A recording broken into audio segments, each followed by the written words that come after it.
अवधूत चिंतन श्री गुरुदेव दत्त, श्री गुरुदेव दत्त, श्री गुरुदेव दत्त।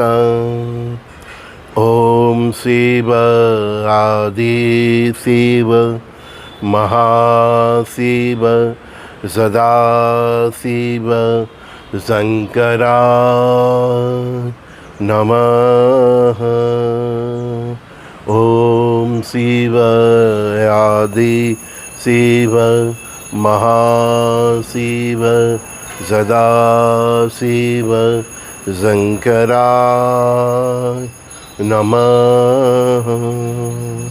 ओम शिव आदि शिव महाशिव सदा शिव शंकराय नमः। अवधूत चिंतन श्री गुरुदेव दत्त, श्री गुरुदेव दत्त, श्री गुरुदेव दत्त। पहले हम वर्तमान के समय के बारे में बात करेंगे, भावी का जो दर्शन करेंगे, फिर उसके बाद सत्संग करेंगे, ठीक है ना। ये महाभारत 3 का मतलब विश्व युद्ध 3 का थियरी क्या है। जितने भी महान राष्ट्र थे वो अपने गंतव्य तक फिर से वापस लौटेंगे। जब ब्रिटिश काल था तब उन्होंने पूरे संसार में एक ही सूत्र से राज किया, डिवाइड एंड रूल। मतलब उस देश के भागला पाड़ो और राज करो। उनके राजाओं में उनका स्वार्थ पहचानो और उनके स्वार्थ को खाटर डालो, एक दूसरे से लड़ाओ और राज करो। तो अभी ये सब करके उन्होंने 2020 तक पूरे विश्व में राज किया, ठीक है। 2020 से सभी ये राष्ट्र अब जाग उठे हैं, ठीक है ना।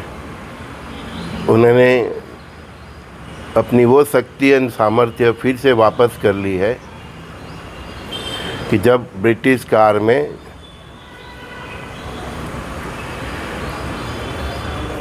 उनके पास थी। थोड़ा ये समझ लेना, फिर सत्संग करेंगे हम। भारत को अपनी मजबूरी में उसके भागला होने देने दिए, लेकिन पहले भारत में सब था। अफ़गानिस्तान, नेपाल, श्रीलंका जो मूल भारत था उसमें, है ना।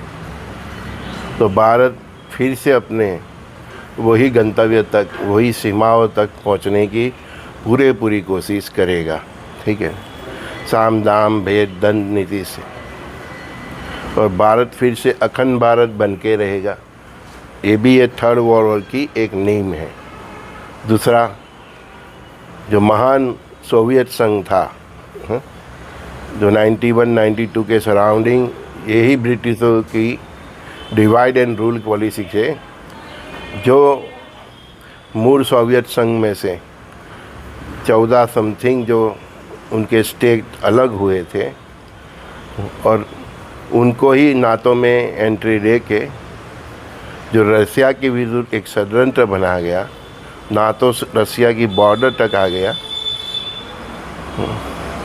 तो वो सभी बॉर्डर ख़त्म करके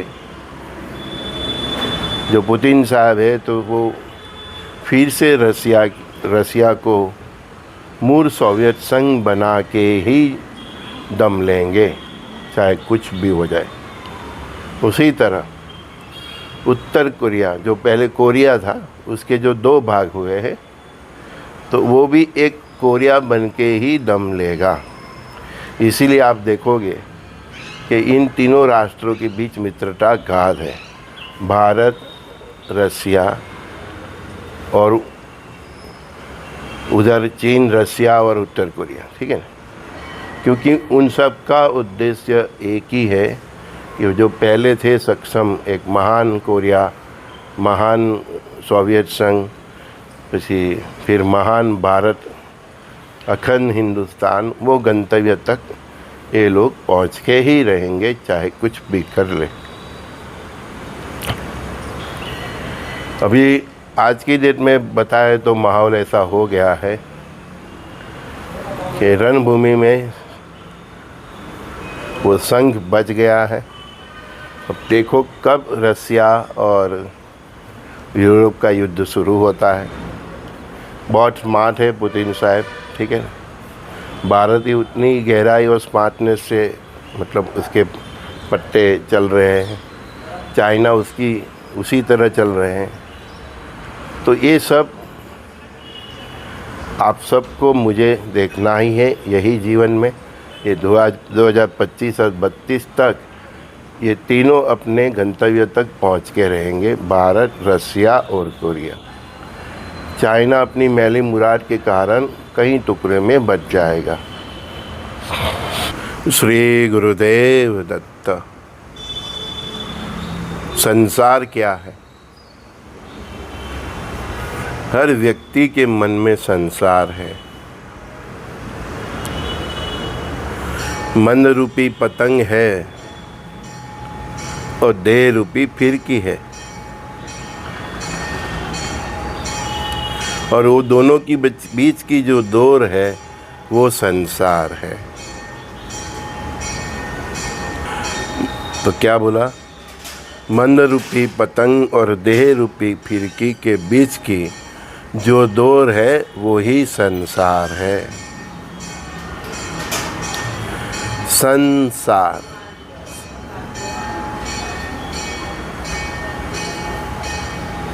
हमारे जीवन से, हमारे अड़ोस पड़ोस दोस्तों, सखाओं, मित्रों के, हमारे उनके जीवन से हम जो सार ग्रहण करते हैं, जो सीखते हैं, उसी को संसार बोलते हैं।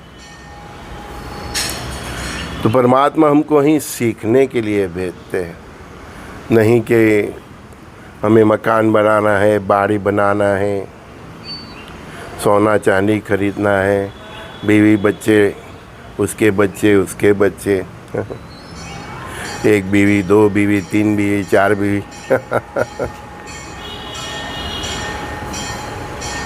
संसार में परमात्मा हमको संसार से सार ग्रहण करने के लिए बीतते हैं।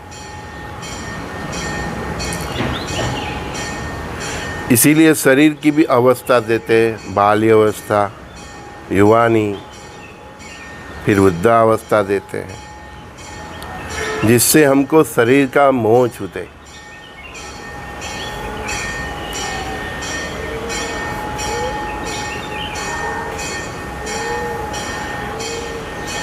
कल किसी ने मुझे फ़ोन किया अमृतसर से, सर मुझे प्यार ही नहीं मिला।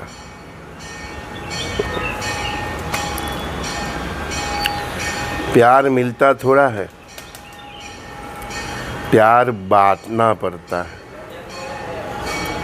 हम प्यार पाने के लिए नहीं, हम प्यार देने के लिए आए हैं। परमात्मा जिसको बहुत प्यार करता है, आप सुनना, ये बात बहुत इम्पोर्टेंट बोल रहा हूँ। परमात्मा जिसको बहुत प्यार करते हैं, उसके इर्द गिर्द के सब प्यार को वो छीन लेते हैं।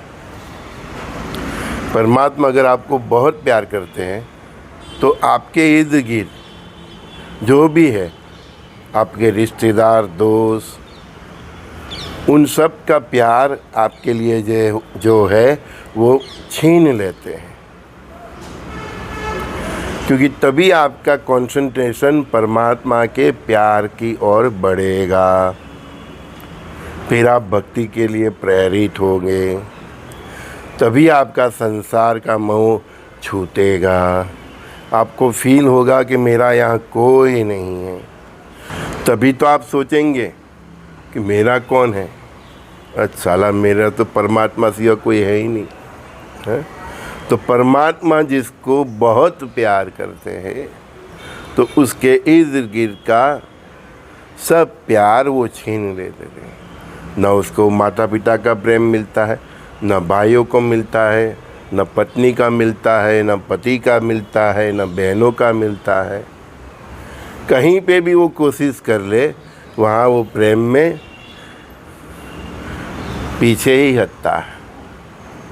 वो यही सोचता रहता है कि मैं इतना करता हूँ फिर भी मेरा कोई नहीं होता है। बस ये जो मेरा कोई नहीं है, यही सबक सिखाने के लिए और परमात्मा का जो प्रेम है आपके प्रति, वो प्रेम समझने के लिए आपको यही अवस्था में वो डाल देते हैं। लेकिन आप नहीं समझते और आप बगावत पे आ जाते हैं, भक्ति का मार्ग भूल जाते हैं।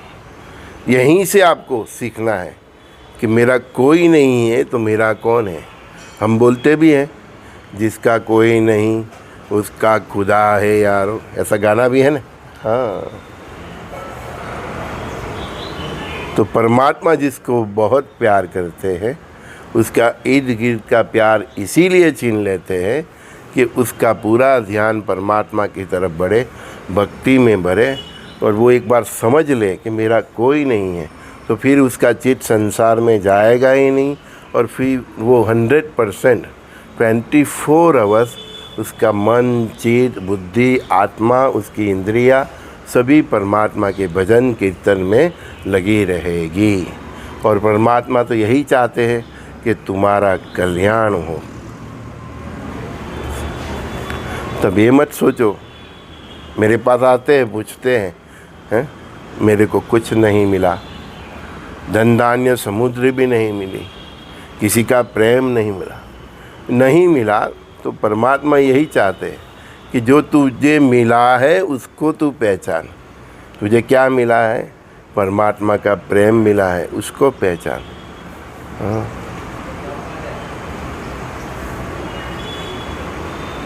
आप संतों अवधूतों से सीखिए। हाँ, संतों अवधूतों से सीखिए। साईं बाबा का जीवन देख लीजिए, गजानन महाराज जो सेगांव में हो गए उनका जीवन देख लीजिए, जितने भी बड़ी बड़ी हस्ती हो गए, रंगअवधूत महाराज को देख लिए। पूरा जीवन उन्होंने जंगल में क्यों बिता दिया? क्योंकि वो बात ये समझ गई है कि सच्चा प्यार मुझे परम पिता परमात्मा ही करते हैं। वो रंगअवधूत महाराज परब्रह्म परमात्मा के ही अवतार थे, हैं? लेकिन उनका जीवन से आपको यही प्रेरणा मिलती है ना। केवल एक माता थी जिसका प्रेम ने उन्होंने अपने अंतिम श्वास तक, माता के अंतिम श्वास तक उसको कभी ऐसा फील नहीं होने दिया। ये भी हमको सबक सिखाया कि आपके माँ बाप है, उसको आपके प्रति प्रेम है, तो ज़रूरी नहीं है कि माँ बाप को छोड़ के ही भक्ति की जाए, संसार छोड़ के भी भक्ति है। उन्होंने अपना एक अलग संसार, मतलब एक पारिवारिक जीवन जंगल में बिताया, माता के साथ रहे,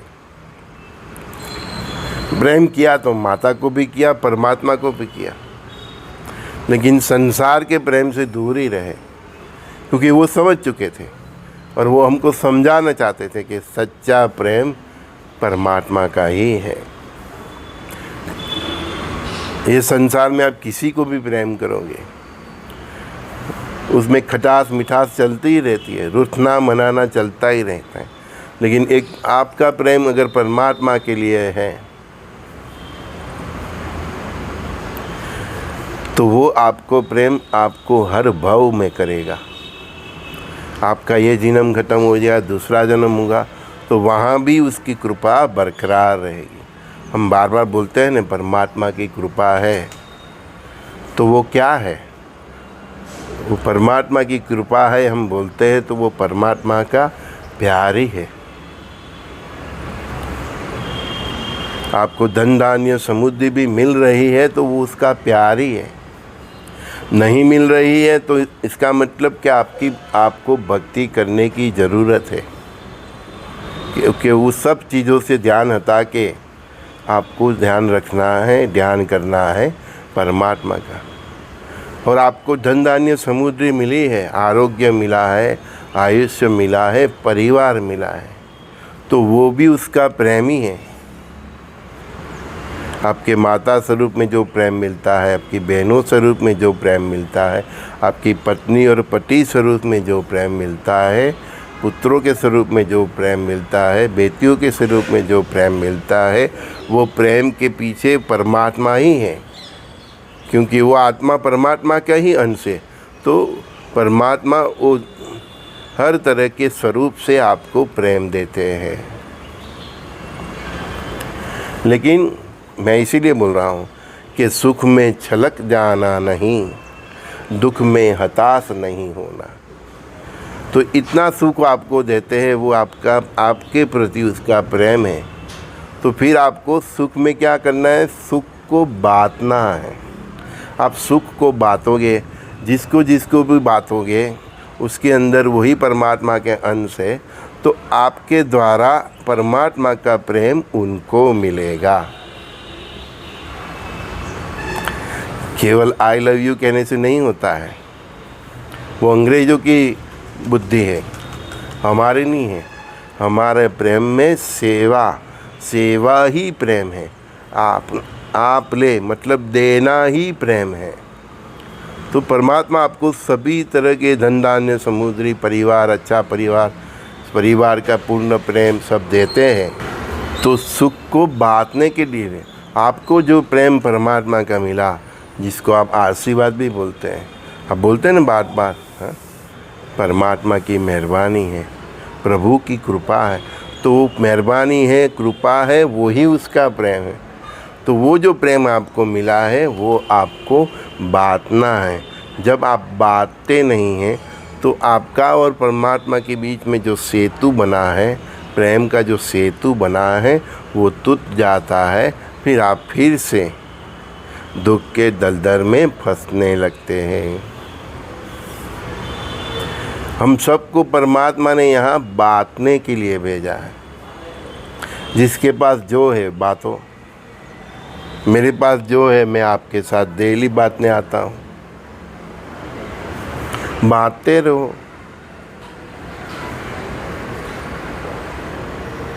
और आप जितना बांटोगे, परमात्मा का प्रेम आपके ऊपर बरसता ही रहेगा। आप बांटते बांटते थक जाओगे, उसका प्रेम बरसता ही रहेगा, वो नहीं थकेगा। आप थक जाओगे, बांटते बांटते आप थक जाओगे।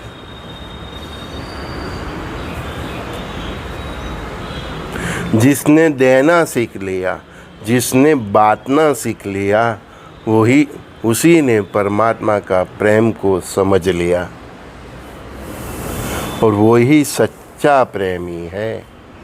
बाकी ये बात में आई लव यू बोलते हैं ना, वो प्रेमी नहीं है। सच्चा प्रेमी वही है जिसने बांटना सीख लिया। जिसके पास जो है वो बांटना सीख लिया। आप एजुकेटेड है, बच्चे को पढ़ाओ,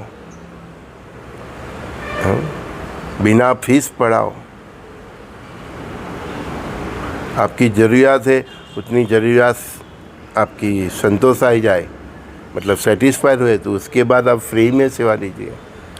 कहीं डॉक्टर लोग भी करते हैं ना, जिसमें दिन में 10 पेशेंट 15 पेशेंट या गरीबों को मुफ्त दवाई देते हैं, मुफ्त करते हैं।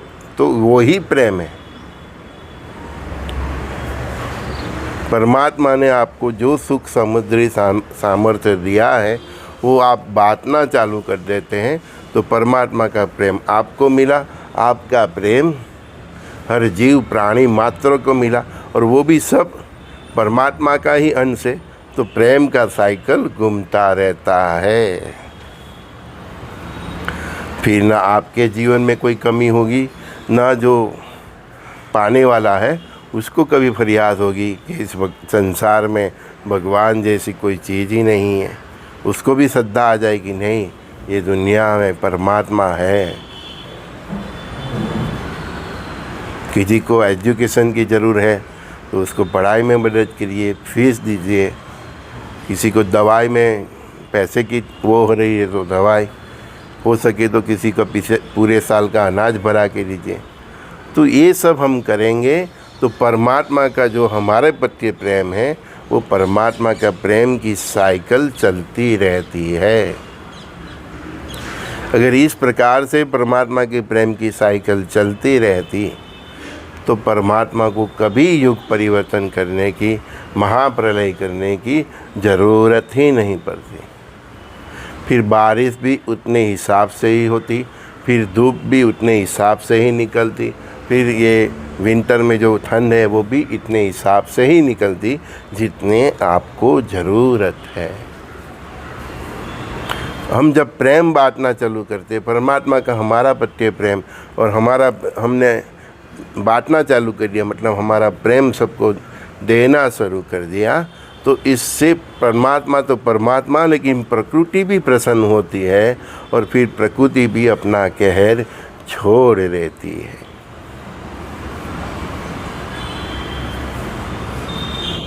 प्रेम का जो ये विशाल अर्थ है जो आज आपने समझ लिया तो आपका कल्याण हो जाएगा, आपके परिवार का भी कल्याण होगा, आपके इसी प्रकार के जीवन से आपके दोस्त सभी का कल्याण होगा। जीवन ऐसा जिए कि आपके जीवन से किसी को प्रेरणा मिले। तो आज के बाद कभी फरियाद मत करना कि मुझे प्रेम नहीं मिला। सुख है तो वो भी परमात्मा का प्रेम है, और आपको कोई प्रेम नहीं कर रहा, आपका कोई नहीं है, तो भी समझो कि उसका प्रेम आपके लिए इतना बढ़ गया है कि उसने आपके इर्द गिर्द का सभी प्रेम को छीन लिया है, जिसलिए आपका कंसंट्रेशन केवल उसके ऊपर रहे, आप उसको पामो। और फिर जब उसकी मेहरबानी होती है आपको धन धान्य समुद्री आरोग्य आयुष्य अपार भक्ति मिलती है, परिवार मिलता है, अच्छा भारत जैसा राष्ट्र मिलता है ना। तो फिर वो आपको इसी तरह से जीना है, बांटना शुरू कर देना है बस। समझ में आ गया? हाँ, दुख में वो यही चाहता है कि आप केवल उसको प्रेम करो। आपको जब ये एहसास हो रहा है कि आपका कोई नहीं है, तो समझो कि वो चाहता है कि आप उसको ही केवल प्रेम करो। ठीक है, आपने उसका प्रेम पाम लिया, वो तो आपको बहुत प्रेम करती है, लेकिन आप अपने प्रेम से उसको पा लिया, तो फिर जो प्रेम की एक साइकिल शुरू होती है, फिर धन धान्य समुद्री आरोग्य आयुष्य अपार भक्ति परिवार मिलता है। तो वो मिलने के बाद फिर आपको बांटना शुरू करना है, और जितना बांटोगे तो वो आप बांटना वही प्रेम है, तो जितना बांटोगे आपका प्रेम भी बढ़ता जाएगा, परमात्मा का प्रेम भी आपके ऊपर आता ही रहेगा, तो एक साइकिल चलती ही रहेगी। साधु संत को देखिएगा, अच्छे साधु संत समर्थ हो, उनके पास जो भी आता है वो फिर बांटते थे, जो भी आता है बांटते ही रहते, बांटते ही रहते, बांटते ही रहते हैं। हम सब के साथ उनका लगाव रहता है, लेकिन प्रेम उनका केवल परमपिता परमात्मा के प्रति ही रहता है, वो हमसे लगाव रखते हैं। तो आप इसी तरह बांटते रहो, लगाव रखिए, लेकिन प्रेम केवल परमात्मा से कीजिए। लेकिन आपका बांटना वही लगाव है, वही प्रेम है। प्रातःकाल के सत्संग में संजय दृष्टि का सभी दोस्तों भाइयों बहनों को प्रणाम। श्री गुरुदेव दत्त।